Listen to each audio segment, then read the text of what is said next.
والصلاة والسلام على النبي الأمي الكريم الرؤوف الرحيم وعلى آله وأصحابه الطيبين الطاهرين. أما بعد، فأعوذ بالله من الشيطان الرجيم. بسم الله الرحمن الرحيم. قل هل يستوي الذين يعلمون والذين لا يعلمون إنما يتذكر أولو الألباب. وقال الله تعالى في القرآن المجيد والفرقان الحميد في مقام آخر: إن الله لا يغير ما بقوم حتى يغيروا ما بأنفسهم. آمنت بالله صدق الله العظيم وصدق رسوله النبي الكريم الأمين ونحن على ذلك لمن الشاهدين والشاكرين والحمد لله رب العالمين. مولا يصلي وسلم دائما أبدا على حبيبك خير الخلق كلهم، فإن من جودك الدنيا وذروتها، ومن علومك علم اللوح والقلم. مولا يصلي وسلم دائما أبدا على حبيبك خير الخلق كلهم. رضيت بالله ربا وبالإسلام دينا وبمحمد صلى الله عليه وآله وسلم نبيا ورسولا. غريبا يا رسول الله، غريبا غريبا يا رسول الله، غريبا ندارا در جہاں جستو حبیبا. بری نازم کے ہستم امت ہوں، گناہگارم ولیکن خوش نصیبا. تمام تعریفیں اللہ رب العالمین جل سبحانہ و تعالی کے لیے خاص ہیں، جو ہم سب کا مالک بھی ہے اور ہمارا خالق بھی. کائنات ارض و سما کے ہر ذرے کے بدلے میں تا قیام قیامت بغیر کسی وقفے کے اربوں خربوں کے حساب سے درود و سلام آقا نامدار مدنی تاجدار فخر دو عالم امام الانبیاء خاتم المرسلین سرکار مدینہ راحت قلب و سینہ صلی اللہ علیہ وآلہ وسلم کی ذات پاک پر، کہ جن کے صدقے میں اللہ جل سبحانہ و تعالی نے ہمیں طرح طرح کی نعمتوں سے مالا مال فرمائے. معزز اور محترم سامعین،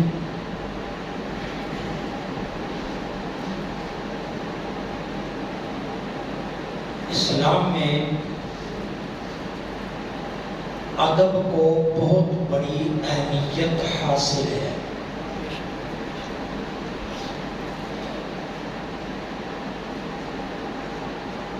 زندگی کی بہاریں ادب سے ہیں،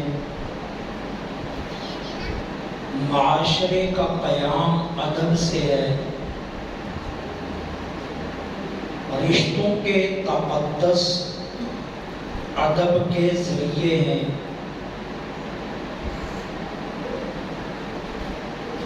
اور ادب سے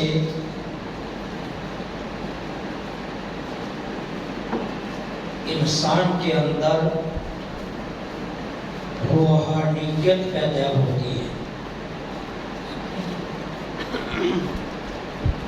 اسلام نے ادب پر سب سے زیادہ زور دیا ہے.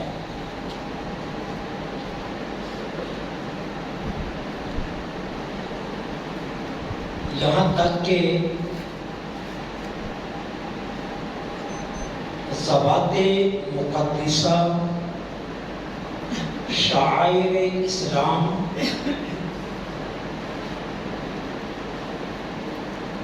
اور ان کی ذاتوں سے منسوب اشیاء کا ادب کا حکم دیا گیا. اللہ تعالی جل سبحانہ و تعالی نے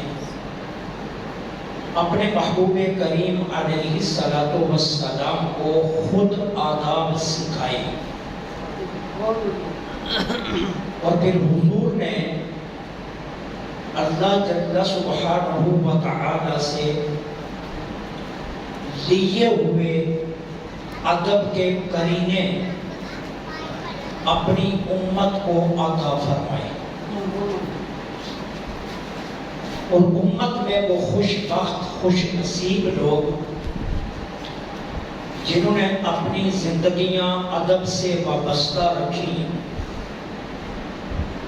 وہ روحانی اعتبار سے امت کے افراد کی نگاہوں میں بہت بلند مقامات تک پہنچے. امام دار الہجرت حضرت امام مالک رضی اللہ تعالی عنہ نے 13 برس مسجد نبوی شریف کے اندر بیٹھ کر درس حدیث دیا اور ادب کا اتنا خیال رکھا کہ ساری زندگی مدینہ طیبہ کی حدود میں جوتا پہن کر نہیں چلے اور قضاء حاجت کے لیے، رفع حاجت کرنے کے لیے حدود مدینہ سے باہر تشریف لے جاتے تھے. حدیث کا اتنا احترام اور ادب تھا کہ حدیث پڑھانے سے پہلے غسل فرماتے، دھلا ہوا لباس زیب تن کرتے، سر پر دستار رکھتے، خوشبو لگاتے اور دوزانوں بیٹھ کر درس حدیث دیا کرتے تھے. ایک مرتبہ ایک سائل آپ کے پاس آیا اور اس نے کھڑے کھڑے امام مالک رضی اللہ تعالی عنہ سے ایک حدیث کے متعلق سوال کیا. امام مالک رضی اللہ تعالی عنہ نے اس کا لہجہ، الفاظوں کا چلاؤ دیکھا تو وقت کے قاضی کو حکم دیا کہ حدیث کی بے ادبی پر اسے 20 کوڑے لگائے جائیں اور اس شخص کو 20 کوڑوں کی سزا دی گئی. یہ ادب ہے جو اسلام سکھاتا ہے. جب تک ہمارے معاشرے میں ادب قائم رہا، انسانیت پنپتی رہی، معاشرے تشکیل پاتے رہے، کنبے، خاندان، برادریاں آپس میں زنجیر کی طرح جڑتی رہی اور ملت کے بکھرے ہوئے افراد ہر گزرتے وقت کے ساتھ امت بنتے رہے. جب سے ادب اٹھ گیا، قبائل ختم ہو گئے، برادریاں ختم ہو گئی، رشتوں کے تقدس ختم ہو گئے، معاشرے بکھر گئے، امت افتراق کا شکار ہو گئی اور ملت کے افراد بھیڑ اور بکریوں کی طرح ہجوم لگنے لگے، انسانیت مفقود ہو گئی. ادب اتنی بڑی دولت ہے کہ جس پر اسلام نے سب سے زیادہ زور دیا. امام اہل سنت مجدد دین و ملت امام الشاہ احمد رضا خان فاضل بریلوی رحمت اللہ علیہ کا اس امت پر جو احسان ہے اس میں ایک احسان یہ ہے کہ انہوں نے امت کو ادب کا سبق دیا. یہ اعلیٰ حضرت کا کمال ہے. جب علماء سو ادب کے تانے بانے بکھیر رہے تھے اور بخیے ادے رہے تھے، جب ذوات مقدسہ کو ملت کے افراد کی نگاہ میں کم تر کیا جا رہا تھا، اس وقت عاشقوں کا امام میدان میں آیا اور انہوں نے تقدس اور ادب کے وہ زاویے دیے کہ جس نے امت کا رشتہ پھر سے ادب سے جوڑ دیا. یہ اعلیٰ حضرت رضی اللہ تعالی عنہ کا کمال ہے کہ اعلیٰ حضرت نے امت کو پھر ادب سے جوڑا.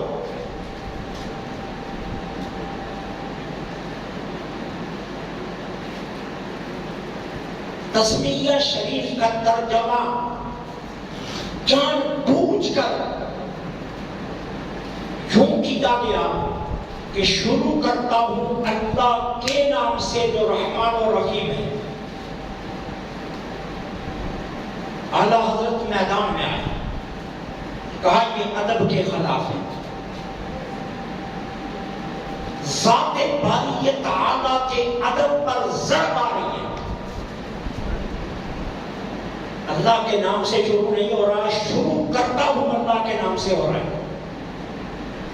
اعلیٰ حضرت نے تسمیہ کا ترجمہ کیا اللہ کے نام سے شروع کرتا ہوں.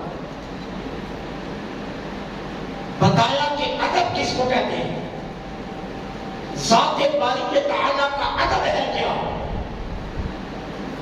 کہا ترجمہ یہ نہیں ہے کہ شروع کرتا ہوں اللہ کے نام سے، کہا اللہ کا نام سب سے مقدم رہنا چاہیے، سب سے پہلے ہونا چاہیے.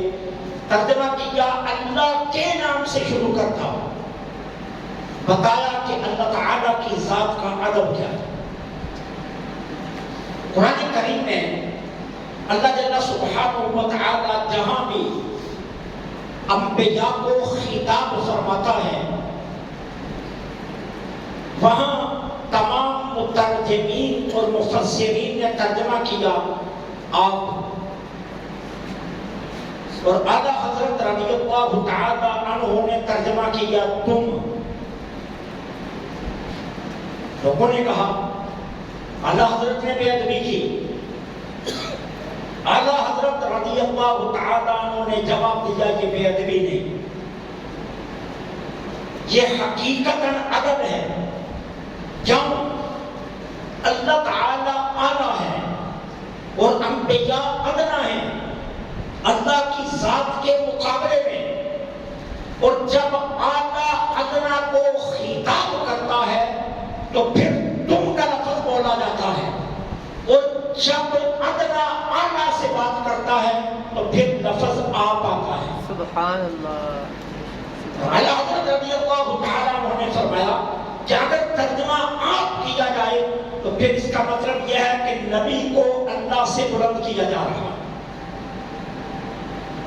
اس حد تک اعلیٰ حضرت کی نگاہ اللہ تعالیٰ عز و جل کے ادب پر رہی، اور امت کو اعلیٰ حضرت سے جو تحفہ ملا وہ یہی ہے سب سے بڑا تحفہ کہ اعلیٰ حضرت نے ادب کا تحفہ دیا. پھر دیکھیے حروف ابجد میں عدد کے اندر ہمارے بر صغیر میں یہ مشہور ہے کہ تسمیہ شریف کے اگر عدد نکالے جائیں تو 786 بنتے ہیں. ہمارے یہاں جب خطوط لکھے جاتے ہیں، جب کوئی تحریر کی جاتی ہے تو اس تحریر سے پہلے ادب کے لیے 786 لکھ دیا جاتا ہے، بسم اللہ شریف پوری نہیں لکھی جاتی۔ یہ حروف ابجد ہیں، تسمیہ کے عدد ہیں۔ اب لکھنے میں جب بھی کوئی لکھنے لگتا ہے پہلے 7 لکھتا ہے، پھر 8، پھر 6، 786۔ اسی طرح اس میں محمد صلی اللہ علیہ وسلم کے عدد جو ہے وہ 92 ہے، 92۔ لکھنے والا جب بھی لکھتا ہے وہ پہلے 9 لکھتا ہے، پھر 2 لکھتا ہے۔ اعلیٰ حضرت رضی اللہ تعالی عنہ کا کمال دیکھیے، ساری زندگی آپ نے جب بھی 786 لکھا پہلے 6 لکھا، پھر 8 لکھا، پھر 7 لکھا۔ اب دیکھنے والے جانتے کہ پہلے 7 پھر 8 پھر 6 لکھا جاتا ہے، جبکہ اعلیٰ حضرت پہلے 6 پھر 8 پھر 7 لکھتے ہیں۔ تو کسی نے پوچھ لیا کہ امام احمد رضا آپ 6 کی طرف سے کیوں شروع کرتے ہیں؟ تو فرمایا ادب کا تقاضا یہ ہے کہ اللہ تعالیٰ کے تسمیہ کے اعداد کو دائیں طرف سے شروع کیا جائے۔ اب اگر 7 پہلے لکھیں تو بائیں طرف سے آغاز ہوگا، اور اگر 6 پہلے لکھیں تو دائیں طرف سے آغاز ہوگا۔ فرمایا ادب کا تقاضا یہ ہے کہ آغاز دائیں طرف سے کیا جائے۔ کتنی باریکی تک ادب کا خیال رکھا کہ ساری زندگی پہلے 6 پھر 8 پھر 7 لکھا، اور اسی طرح 92 لکھتے ہوئے پہلے 2 لکھا، بعد میں 9 لکھا۔ یہ اعلیٰ حضرت کی ادب پر اتنی باریک نظر تھی، اس حد تک اللہ تعالیٰ عز و جل کی ذات کا ادب کا خیال رکھا۔ جہاں تک ہے ذات مصطفیٰ صلی اللہ علیہ وسلم سے تعلق، وہ تو کسی سے لگا چھپا ہے ہی نہیں۔ اپنے نہیں بیگانے کہتے ہیں، اپنے نہیں برائے کہتے ہیں، اور اصل تعریف ہوتی بھی وہی ہے جو دشمن کرے۔ دوست تو تعریف کرتے ہی ہیں نا، جو دشمن تعریف کرے وہ اصل تعریف ہوتی ہے۔ اس بات میں کوئی شک نہیں ہے کہ پوری دنیا میں حدیث اور قرآن و حدیث کے بعد جو کلام سب سے زیادہ پڑھا جاتا ہے وہ اعلیٰ حضرت کا سلام ہے، مصطفیٰ جان رحمت کا لاکھوں سلام۔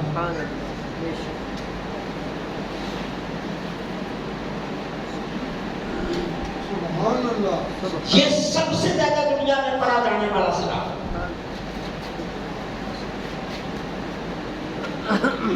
میرے پاس تاثرات کی وہ کتاب موجود ہے جس میں اغیار نے کہا کہ ہم نے مواجہ شریف پر الصلاۃ والسلام علیک یا رسول اللہ سے سلام عرض کیا تو تجلیات و انوار کی وہ بارش نصیب نہیں ہوئی جو مصطفیٰ جان رحمت پہ لاکھوں سلام کہہ کر نصیب ہوئی ہے۔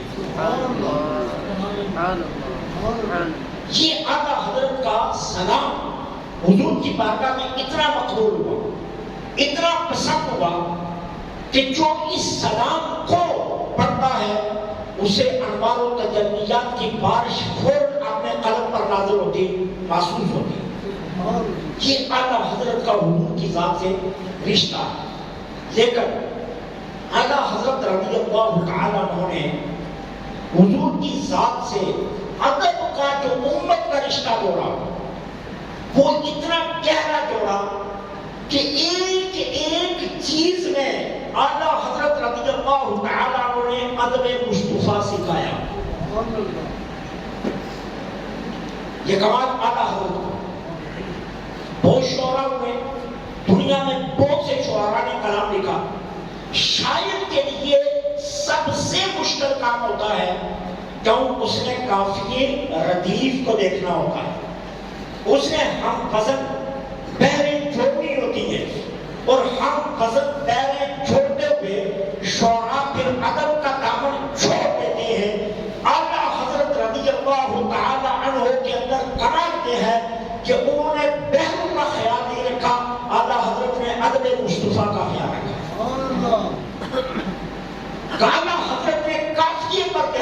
دیا, حضور کی ذات کے ادب پر سب سے زیادہ دھیان دیا. یہ اعلیٰ حضرت رضی اللہ تعالیٰ عنہ کا کمال ہے. میں آپ اس کے لیے چند ایک مثالیں آپ کے سامنے رکھنا چاہتا ہوں تاکہ آپ کو پتہ چلے کہ امام اہل سنت نے کتنا ادب امت کو دیا.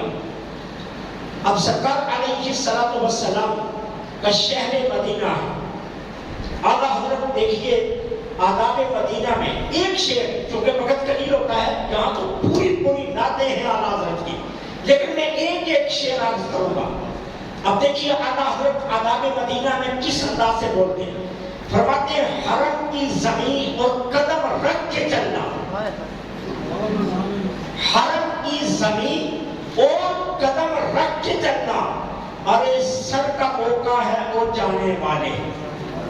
اب اس شعر کو اگر آپ سمجھ رہے ہیں تو اعلیٰ حضرت رضی اللہ تعالیٰ کو مسافر مدینہ سے کیا کہہ رہے ہیں کہ جب شہر مدینہ کی حدود شروع ہو جائے تو خیال رکھنا وہاں قدم کے بل نہ چلنا, سر کے بل چلنا. کیوں کہ وہ زمین قدم کے قابل نہیں, سر کے قابل ہے کہ سر کے بل چلا جائے. قدم رکھنا بے ادبی ہے, سر کے بل چل کر جایا جائے تو یہ بھی کمال ادب نہیں ہے بلکہ یہ بھی ادب کی ایک جگہ کے حال حضرت کہتے ہیں. اعلیٰ حضرت کے والد گرامی مولانا نقی علیہ الرحمہ خود بہت بڑے زاہد, بہت بڑے عالم تھے اور اعلیٰ حضرت نے تمام علوم اپنے والد گرامی سے ہی پڑھے تھے. اعلیٰ حضرت کے والد گرامی سورہ علم نشرح کی تفسیر لکھنے لگے. اب لفظ آیا علم نشرح لک صدرک, اے محبوب ہم نے آپ کا سینہ آپ کے لیے کھول دیا. اب حضور کے سینے کی کہانی چلی. اعلیٰ حضرت کے والد گرامی نے 7 ورق صرف القابات سے بھر دیے. 7 ورق القابات سے بھر دیے کہ میں اس سینے کو کیا کہوں, حضور کے سینہ اطہر کو میں کیسے مخاطب کروں. نشرح کی تفسیر لکھتے ہوئے 7 ورق القابات سے بھر دیے اور وہ بھرنے کے بعد پھر اعلیٰ حضرت کے والد گرامی نے فارسی زبان میں ایک شعر کہا جس کا ترجمہ یہ ہے کہ یہ 7 ورق میں نے القابات کے بھرے تو ضرور ہیں لیکن حضور میں عاجز ہوں, ہاتھ جوڑتا ہوں, یہ کل نہیں ہے, اگر آپ اجازت دیں تو میں 700 ورق بھی آپ کے القابات کے لکھ سکتا ہوں. اس شعر کا ترجمہ یہ بنتا ہے جو اعلیٰ حضرت کے والد گرامی نے. یہ وہ ادب ہے جو کتی میں اعلیٰ حضرت کو اپنے گھر سے مل رہا تھا, جس کو اعلیٰ حضرت نے پھر امت کو دیا. یہ اعلیٰ حضرت کا سب سے بڑا کمال ہے. صرف مولوی نہیں, صرف شاعر نہیں, اعلیٰ حضرت کا جو ادبی مقام ہے وہ دیکھیے. حرم کی زمین اور قدم رکھ کے چلنا, ارے سر کا موقع ہے وہ جانے والی. پھر دیکھیے مدینہ طیبہ کی گلیوں کی بات چھڑی تو ذرا اعلیٰ حضرت کا انداز دیکھیے. بہت سے لوگوں نے کلام لکھا لیکن اعلیٰ حضرت کا ایک انوکھا انداز ہے. فرماتے ہیں اس گلی کا گدا ہوں میں جس میں, اس گلی کا گدا ہوں میں جس میں مانگتے تاجدار پھرتے. اب گلی یہ مصطفیٰ کی عظمت کیا بیان کر رہے ہیں. اعلیٰ حضرت سناتے ہیں میں تو اس گلی کا گدا ہوئی ہوں لیکن ایک میں کیا, اس گلی میں تو بادشاہ بھی تھا گدا کر بن کے پھرتے. اس گلی کا گدا ہوں میں جس میں تاجدار مانگتے پھرتے. اور پھر دیکھیے ہاں آگے کیا کہہ رہے ہیں. ہاں رائی مدینہ سے غافل ذرا تو جاگ. ہاں رائی مدینہ غافل ذرا تو جاگ. او پاؤں رکھنے والے یہ جا چشم و سر کی ہے. اور ایک گلی یہ مصطفیٰ میں چلنے والے ہوش کر, اعلیٰ حضرت مجھے مخاطب کر گئے, اور گلی یہ مصطفیٰ میں چلنے والے ہوش کر, یہ جگہ پاؤں رکھ کر چلنے والی نہیں ہے, یہ آنکھ اور سر کے بل چلنے والی ہے. سبحان اللہ. یہ ادب کا کمال اعلیٰ حضرت کے ہیں. یہ کسی اور کے آپ کو نہیں ملے. اور اعلیٰ حضرت نے یہی ادب ہمیں دیا. اور اللہ نے بھی اپنے محبوب کو ادب کا معلم بنا کر بھیجا. میں نے آغاز میں آپ کو بتا دیا سرکار نے فرمایا بعثت لمکارم الاخلاق. اللہ نے تو مجھے مکارم اخلاق ادب کے قانون بڑھانے کے لیے بنا کر بھیجا. ادب بنیادی چیز ہے. پھر دیکھیے آگے فرماتے ہیں اللہ اکبر. اپنے قدم اور یہ خاک پاک. اللہ اکبر اپنے قدم اور یہ خاک پاک. حسرت ملائکہ کو جہاں فضائے سر کی ہے. اپنے آپ کو مخاطب کر کے کہتے ہیں احمد رضا اوے تو کتنا خوش قسمت ہے کہ حضور کے شہر میں قدموں کے بل چل رہا تو چل رہا ہے. ارے یہ تو وہ جگہ ہے جہاں فرشتے رب سے اجازت مانگتے ہیں کہ ہمیں سر کے بل چلنے کی اجازت دی. سبحان اللہ. اللہ نے فرماتے ہیں یہ تو وہ جگہ ہے جہاں فرشتے اللہ سے اجازت مانگتے ہیں کہ ہمیں یہاں سب کے بل چلنے کی اجازت دی ہے. یہ اعلیٰ حضرت ادب دے رہے امت کو. پھر دیکھیے وارو قدم پہ قدم کہ ہر دم ہے جانے لو.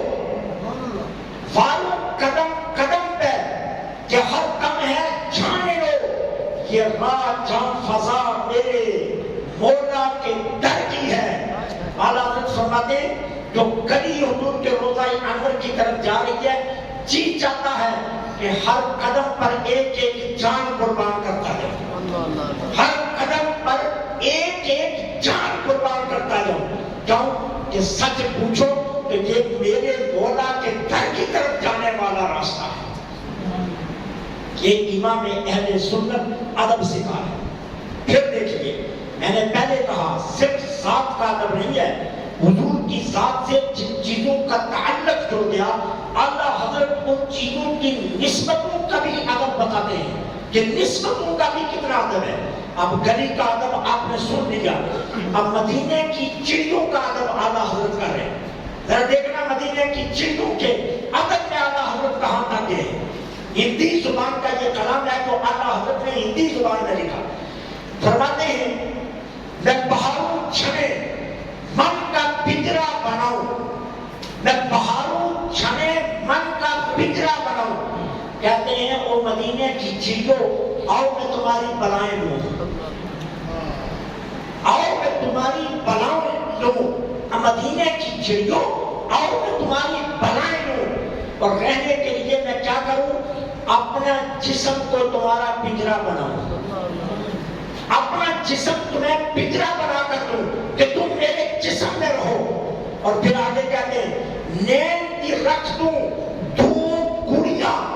فرماتے ہیں پھر کیا کروں یہ جو دو آنکھیں ہیں نا یہ آنکھیں نکال کر ان کے اندر جو جگہ ہے اس جگہ میں تمہیں ٹھہراؤں. مدینے کی چڑیوں میں اپنی آنکھیں نکال دوں اور آنکھوں کے اندر میں تمہیں بساؤں. اعلیٰ حضرت فرما رہے ہیں. اور آگے کیا کہتے ہیں میں اپنے کل جما کا چوکا بناؤں. میں اپنا کلیجہ نکال کر اسے اس پر چوکا تمہارے لیے بناؤں. اعلیٰ حضرت کہہ رہے ہیں میں اپنا کلیجہ نکال کر اس کا چوکا بناؤں. جو چل مانگو وروں بھر دو دریا. فرماتے ہیں اگر تم پانی مانگو مدینے کی چڑیوں تو میں رو رو کر اپنی تلیاں بھر کر تمہیں اپنے آنسو پلاؤں. یہ اعلیٰ حضرت ادب دے. مدینے کی چڑیوں کا جو ادب کر رہا ہے اس کا مدینے والے کے ساتھ کتنا گہرا رشتہ ہو. جو مدینے کی چڑیوں کے بارے میں یہ کہہ رہا ہے کہ اپنا کلیجہ نکال کر چوگا بناؤں اور پھر اگر تمہیں پیاس لگے تو پیاس تم پانی مانگو تو میں اپنے آنسو سے تلیاں بھر کر تمہیں اپنے آنسو پلاؤں. اور پھر کمال آگے دیکھیے فرماتے ہیں دم میں تم کا جو کھانے شعلے. کہتے ہیں یہ ہندی زبان ہے. کہتے ہیں پھر اگر تمہیں گرمی لگے تو میں اپنے سر کے بالوں کی چھاؤں کر کے اس کے نیچے تمہیں بڑھاؤں. یہ امام اہل سنت رضی اللہ تعالی عنہ کا درس ادب ہے. ہم صرف اعلیٰ حضرت کو ایک مولوی کی نظر سے دیکھتے ہیں، ایک شاعر کی نظر سے دیکھتے ہیں، آقا حضرت کا حضور کی ذات سے جو ادب کا رشتہ تھا اور امت کو جو ادب دیا وہ کمال کا ہے۔ کلام کہاں کہاں سے آپ کو میں سناؤں، لیکن اللہ کے ادب کی باری آئی جو آقا حضرت سب سے مقدم ہے۔ جتنا تقدس ذات باری پر امام اہل سنت نے کام کیا، میرا چیلنج ہے کوئی مائی کا نام کو کر کے دکھائے۔ دیکھیے 1000 کتاب آقا حضرت نے لکھی ہے، قرآن کریم کا ترجمہ چھوڑ کر کنز ایمان کو الگ رکھے، 1000 کتابیں آقا حضرت کی۔ ساری 1000 کتاب میں دستور کیا رہا آقا حضرت کا؟ صبح چند تحریر شروع کرتے تھے، اللہ کے نام سے شروع کرتے تھے، اور جب شام کو قلم کو بند کرتے تھے تو آخر میں حضور کا نام لکھتے تھے۔ سبحان اللہ۔ آغاز اللہ کے نام سے کرنا، اختتام حضور کے نام پر، اور 1000 کتاب لکھتے ہوئے زندگی میں ایک مرتبہ بھی ایسی غلطی نہیں ہوئی کہ آقا حضرت نے بھول کر اللہ کے نام سے شروع نہ کیا ہو یا بھول کر حضور کے نام پر اختتام نہ کیا ہو، بلکہ ساری زندگی کا دستور یہ تھا، قلم اٹھاتے سب سے پہلا جو لفظ لکھتے وہ اللہ ہوتا تھا۔ اپنی تاریخ کو شام کے وقت جب بند کرتے تو اس مقام پر بند کرتے کہ جب شام ہوتی تو لفظ محمد آتا ہوتا۔ یہ ادب اعلیٰ حضرت کا ہے، یہ امام اہل سنت نے امت کو دیا ہے کہ کتنا ادب امت کے اندر ہونا چاہیے، اور ادب ہی انسان کو روحانی جلائے دیتا۔ ادب کے ذریعے ہی انسان کی باطن کے دریچے کھلتے ہیں۔ بے ادب کو کچھ نہیں ملتا۔ میاں صاحب فرماتے ہیں کہ بے ادبہ مقصود نہ حاصل، نہ درگاہ کوئی، باج ادب دے منزل مقصود دے پہنچیا نہ کوئی۔ میاں صاحب فرماتے ہیں کہ بے ادب کو کوئی منزل نہیں ملتی ہے، ادب کے ذریعے ہی منزلیں ملتی ہیں۔ اور بے ادب ارے رب تک پہنچنا تو دور کی بات ہے، بے ادب تو اپنے گھر والوں کی نگاہوں میں نکل جاتا ہے۔ آپ باپ سے بے ادبی کریں، آپ ماں سے بے ادبی کریں، آپ بڑے بھائی سے بے ادبی کریں، آپ گھر میں بدتمیزی کریں تو گھر والے بھی کہتے ہیں چھوڑو یار اس کو نہ بلایا کرو، یہ تو بڑا بے ادب ہے، یہ تو لحاظ نہیں کرتا، اس کو تو پتہ نہیں ہے کس سے کیسے بولنا ہے۔ تو یار گھر والے بے ادب کو نہیں مانتے تو مجھے بتاؤ کہ جب گھر والے بے ادب کو نہیں مانتے تو اللہ رسول کی بارگاہ میں بے ادب کا کیا مطلب ہوگا؟ اللہ حضرت نے اسی لیے ادب پر سب سے زیادہ زور دیا، امت کو ادب سکھایا کہ ادب جو ہے کمال کا۔ اور آقا حضرت نے ادب میں جو ضابطے رکھے، جو قانون رکھے، یقین جانتے آپ ان کا تصور بھی نہیں کر سکتے۔ میں نے ایک جھلک دکھائی ہے، اگر آقا حضرت کی کتب کا آپ مطالعہ کریں تو آپ کے رونگٹے کھڑے ہو جائیں گے کہ اتنا ادب، اتنا ادب۔ اب آپ دیکھیے آقا حضرت رضی اللہ تعالیٰ عنہ حضور کے روضہ انور پر گئے، خواجہ شریف پر سانس روک لیتے تھے اور نکل جایا کرتے تھے، سانس روک کر نکل جاتے تھے، کہتے تھے سانس لینا بھی بے ادبی ہے۔ ایک وقت پر خواجہ شریف پر آئے، ٹھہر گئے، اب اخبار جو ساتھ تھے وہ بڑے حیران ہوئے کہ یہ کیا وجہ ہے۔ اللہ حضرت ٹھہر گئے، اب کچھ دیر ٹھہرے رہے، لیکن پھر تھوڑی دیر کے بعد چل پڑے۔ اب بعض ساتھیوں نے پوچھا کہ امام اہل سنت آپ خواجہ شریف پر تو ٹھہرتے نہیں ہیں، سانس روکتے ہیں اور گزر جاتے ہیں، آج کیا ہوا؟ فرمایا مجھے چھینک آ رہی تھی، میں نے کہا حضور کے سامنے چھینک لوں، میں الحمدللہ کہوں گا، حضور جواب میں یرحمک اللہ کہتے ہیں۔ میری زندگی کی بات کرتے ہیں اللہ اللہ کس حد تک رشتہ، اس لیے معاہدہ پر کھڑے ہو گئے، اور پھر چھینک آئی، اعلیٰ حضرت نے الحمدللہ پڑھا اور روزہ انور سے یرحمک اللہ کا جواب دیا۔ اللہ اللہ۔ یہ اعلیٰ حضرت رضی اللہ تعالیٰ عنہ نے ہمیں کریمیں سکھائے، امام اہل سنت نے یہ زاویے دیے، اعلیٰ حضرت نے اپنی زندگی میں ادب کے یہی کریمیں سکھائے ہیں کہ ذات باری تعالیٰ کا تعلق ہو یا ذات مصطفیٰ کا ہو، وہ صحابہ ہو یا اہل بیت ہو، وہ اولیاء کاملین ہو یا کوئی اور ہو، ادب کتنا ہونا چاہیے۔ اعلیٰ حضرت کے خلیفہ بھی ہیں، اعلیٰ حضرت کے شاگرد بھی ہیں، اعلیٰ حضرت کے بہت محبوب بھی ہیں، حضرت سید محمد اشرف گیلانی کچھوچا شریف والے، یہ اعلیٰ حضرت کے شاگرد ہیں۔ اچھا جب یہ تعلیم سے مکمل فارغ ہوئے تو امام اہل سنت نے انہیں اپنے حجرہ خاص میں بلایا اور انہیں فتویٰ دینے کی اجازت کے لیے اب یہ بیٹھے اعلیٰ حضرت نے چونکہ یہ سید تھے اعلیٰ حضرت سیدوں کا بہت احترام کرتے تھے اعلیٰ حضرت نے اپنی چارپائی پر ان کو بٹھا لیا اور خود اپنی جیب سے پیسے نکال کر مٹھائی منگوائی کہ آج میاں محمد اشرف جیلانی کو چوچا شریف والا آج مفتی بن رہا ہے تو مٹھائی احمد رضا خود بانٹے گا. اب اعلیٰ حضرت نے مٹھائی منگوائی سامنے رکھی گئی سیدی غوث اعظم رضی اللہ تعالی عنہ یہ روح کو احسان ثواب کر کے ختم شریف دیا گیا اور اعلیٰ حضرت کا کمال تھا اعلیٰ حضرت زندگی میں جتنے مکتوب لکھتے تھے آخر میں جب خط کے آخر میں اپنا نام لکھتے تھے تو لکھتے تھے سگے درے غوثیہ احمد رضا یہ حضور کا کتا سیدی غوث اعظم کے در کا کتا یہ الفاظ کے اعلیٰ حضرت کے اب جو ہے نا وہ دعا مانگ دی گئی اس کے بعد کہا سید صاحب یہ مٹھائی آپ خود تقسیم فرمائیں. اب جو احباب وہاں حجرے میں بیٹھے ہوئے تھے سید میاں محمد اشرف کوچوچا شریف والے رحمت اللہ علیہ اٹھے اور وہ مٹھائی تقسیم فرمانے لگے. وہ کہتے ہیں میں نے مٹھائی تقسیم کر دی میں نے دیکھا اچانک اعلیٰ حضرت چارپائی سے نیچے آ گئے. میں نے کہا یہ کیا ہوا شاید کوئی کام پڑ گیا اعلیٰ حضرت کو اس لیے جانا چاہتے ہیں یا کوئی اور وجہ ہے کہ اعلیٰ حضرت باہر جانا چاہتے ہیں. اعلیٰ حضرت تھوڑی سی آگے بڑھے زمین پر بیٹھے اپنا منہ زمین سے لگایا اور زبان سے کوئی چیز اٹھائی. میں حیران ہو گیا کہ یہ کیا منظر ہے. اور جتنے اخبار بیٹھے تھے وہ بھی انہوں نے بھی دیکھا یہ منظر کا کہ اعلیٰ حضرت زبان سے کوئی چیز زمین سے اٹھا رہے. تو پوچھا حضور یہ کیا تھا. فرمایا بھائی غوث اعظم کی نیاز کا ایک ٹکڑا گرا تھا اس کو زبان سے اٹھایا. ادب دیکھیے کسی کو نہیں کہا کہ اٹھا لو ہاتھ سے نہیں اٹھایا خود چارپائی سے اترے نیچے کے زمین پر بیٹھے اور زمین کے ساتھ اپنی زبان لگا کر اعلیٰ حضرت کے نیاز کا جو ٹکڑا گرا تھا اس کو زبان سے اٹھایا. زبان سے اٹھایا. یہ ادب ہے اعلیٰ حضرت کے یہاں. اولیاء کا صحابہ کا ہر ذوات مقدسہ کا اعلیٰ حضرت اس حد تک احترام کرتے. ساری زندگی امام اہل سنت نے کبھی حدیث بیٹھ کر بیان نہیں کی. حدیث کا احترام دیکھیے جب حدیث کی بات آتی تو بیان کرتے ہوئے کھڑے ہو جاتے اور کھڑے ہو کر حدیث بیان کرتے. فرماتے ہیں کہ حدیث کا ادب ہے. حدیث کی کتاب پر ساری زندگی کوئی دوسری کتاب نہیں رکھی. فرمائے کہ حدیث کی کتاب کا احترام ہے تو اس پر کوئی دوسری کتاب نہیں رکھی جا سکتی. حدیث کی کتاب کا اپنا احترام ہے.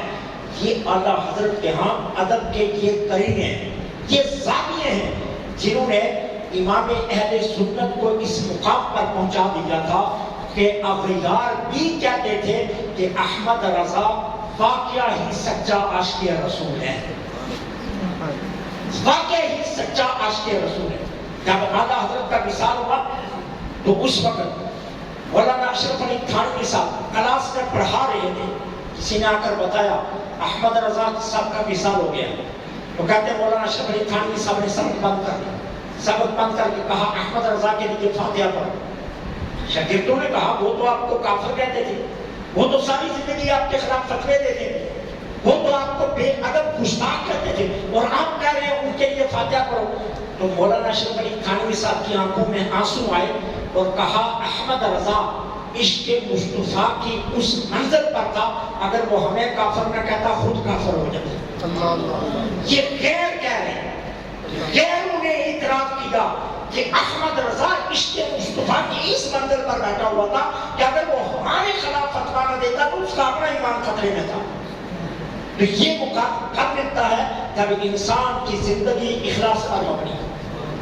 اور یہ اعلیٰ حضرت کے ہاں ہے کہ اعلیٰ حضرت نے ادب کے وہ قرینے ہمیں بتائی. دوسرا جو معاملہ میں آپ کے سامنے رکھنا چاہتا ہوں جب پہلی حکومت تھی میں حکومت کے غلط کاموں پر بولتا تھا.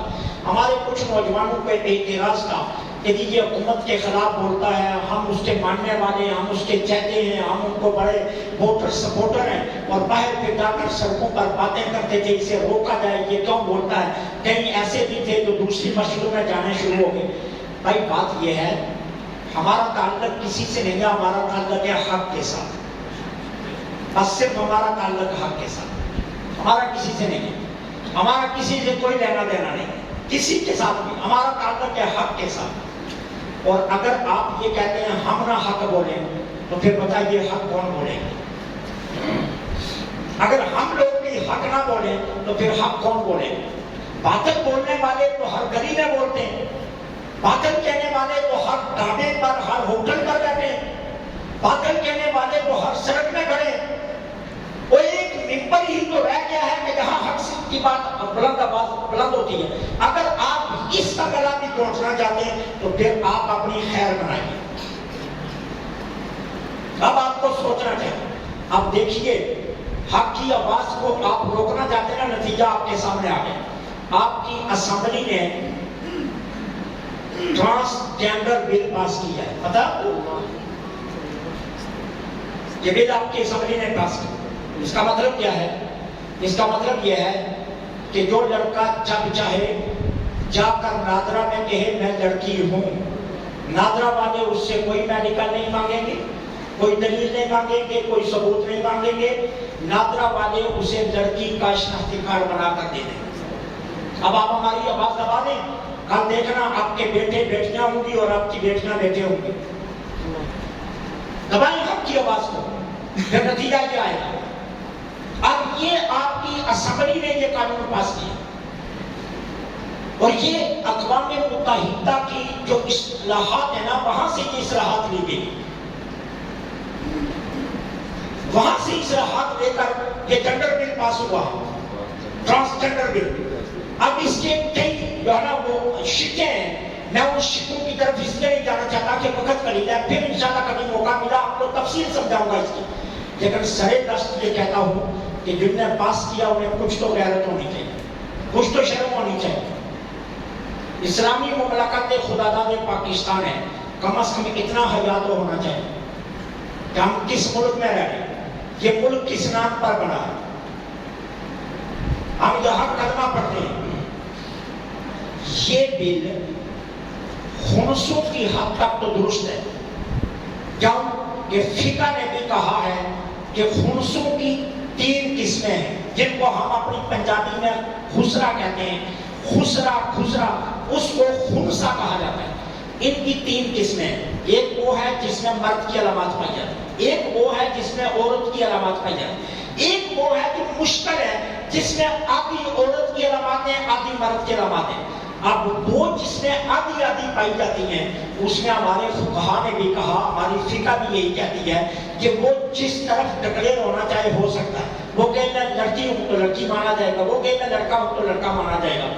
لیکن جو جنڈر بل پاس کیا گیا ہے یہاں تو جنس کی تبدیلی کا بل ہے، یہ ٹرانسجنڈر بل ہے، یہ جنس کی تبدیلی کا بل ہے، اور اس کی شکوں میں واضح لکھا ہوا ہے کہ جو چاہے لڑکا جا کر کہہ دے میں لڑکی ہوں، وہ چاہے اپنی جو ہے نا وہ تھراپی کروائے، ہارمون تھراپی کروا کر بن جائے، یا طبی آلات کے ذریعے بن جائے، یا اپنی جنس کو جو ہے نا مخصوص آزاد تبدیل کروا دے۔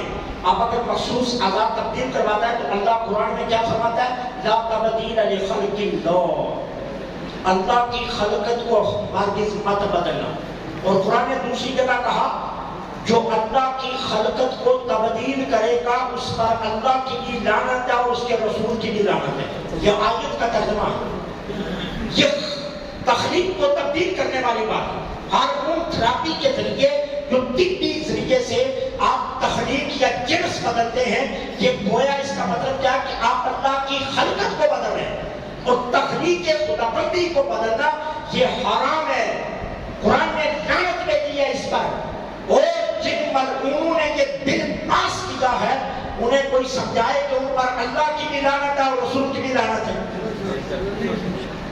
اور پھر پہلے ملک اتنے مشکل حالات میں، معاشی حالات ہمارے سامنے ہیں، سیلاب کی تباہ کاریاں ہمارے سامنے ہیں، اس وقت کاروباری لوگ بے حد پریشان ہیں، بجلی کے بلوں نے غربا کی زندگی حرام کر کے رکھ دی ہے، جس طرح سے مہنگائی کا طوفان آیا ہے، 2 وقت کی روٹی مشکل ہو رہی ہے، لوگ اپنے بچوں کو مزدوریوں پر سکولوں سے اٹھا کر ڈالنے پر مجبور ہو گئے. ان حالات میں اللہ کے عذاب کو مزید دعوت دینا، یہ کیا خیال ہے آپ کا؟ یہ اللہ کے عذاب کو دعوت دینے والی بات نہیں تو اور کیا ہے؟ جب فرشتے حضرت لوط کے گھر آئے تو حضرت لوط کی قوم کو پتا چلا فرشتے آئے، تو وہ جنس تبدیلی یا ہم جنسی پرستی کا فعل ان میں پایا جاتا وہ بھاگے ہوئے ہیں. حضرت لوط نے دروازہ بند کیا، چھت پر چڑھے، وہ کہا قرآن کیا ہے؟ کہا میں ہاتھ جوڑتا ہوں، اللہ نے تمہارے لیے خواتین بنائی ہیں، آؤ قوم کی بیٹیوں سے نکاح کرو اور اپنی خواہشات کی تکمیل کرو، لیکن ادھر نہ آؤ. لیکن وہ بضد تھے کہ نہیں، ہم نے جنس پرستی کرنی ہے. کہ اللہ نے کیا کہا؟ لوط، اب انہیں سمجھانے کی ضرورت نہیں، آپ ذرا نکلو نا بستی سے باہر. حضرت لوط بستی سے باہر گئے، اللہ نے آسمانوں سے پتھروں کی بارش کی، اور پھر کیا ہوا؟ اس طرح صفا سے مٹا دیے گئے کہ آج صرف قرآن میں ذکر ہے، دنیا میں کہیں ان کا ذکر نہیں. یہ اللہ کے عذاب کو دعوت ہے. آج کے اجتماع سے جنہوں نے بل پاس کیا، ہم ان پر لعنت بھیجتے ہیں، تائید کرنے والوں پر بھیجتے ہیں، اور ہم حکومت وقت سے مطالبہ کرتے ہیں فی الفور اس بل کو واپس لیا جائے، اس کے اندر تبدیلیاں کر کے شکوار اور جو خمسوں کے متعلق ہے اسے آپ رائج کرنا چاہتے ہیں تو ہمیں کوئی اعتراض نہیں ہے. لیکن مطلقاً جنڈر تبدیلی بل، اس کی ہم مخالفت کرتے ہیں، ہم شدید مخالفت کریں گے، ہر سٹیج سے تمہارے خلاف بولیں گے، اور کل اگر ووٹ مانگنے کے لیے آئے تو انشاءاللہ گلی گلی میں ہم تم پر لعنت بھیجیں گے. یاد رکھنا یہ کوئی معمولی کام نہیں ہے، یہ اللہ کے عذاب کو دعوت دینے والی بات ہے. لہذا حکومت کوئی سی بھی ہو، ہم حق پرستوں کے ساتھ ہیں، حق پرستوں کے ساتھ رہیں گے، حق والوں کے ساتھ رہیں گے. ہمیں اس سے کوئی غرض نہیں ہے کون تخت پر بیٹھا ہے، ہمارا صرف یہ ہے کہ یہ پاکستان لا الہ الا اللہ پر بنا، لا الہ الا اللہ کی چھاؤں میں ہی رہنا چاہیے، الا اللہ کی چھاؤں سے اسے باہر نہیں جانا چاہیے. اس لیے ہمارا آج کا اجتماع یہ مطالبہ کرتا ہے کہ اس بل کو واپس لیا جائے اور رانا ثناء اللہ صاحب کو خاص کر کے لگام ڈالی جائے، جو آج بھی جن کا بیان آیا کہ ہم اس بل کا تحفظ کریں گے. اگر رانا صاحب کو بہت شوق ہے تحفظ کرنے کا، پہلے اپنے داماد کو لڑکی بنائیں، اپنی لڑکی کو لڑکا بنا لیں، اور اپنی لڑکی لڑکا بنا کر پھر کسی لڑکی سے بیاہ دیں، اور پھر اپنا داماد کسی اور لڑکی کو دے دیں. پھر انہیں پتا چلے گا کہ وہ تحفظ کرتے ہیں یا نہیں کرتے. اگر بہت ہی شوق ہے رانا صاحب کو، ان کو لگام دی جائے، اسلامی معاملات میں احتیاط سے کام لیا جائے. اللہ کریم ہمارے وطن کی حفاظت فرمائے. وما علینا الا البلاغ.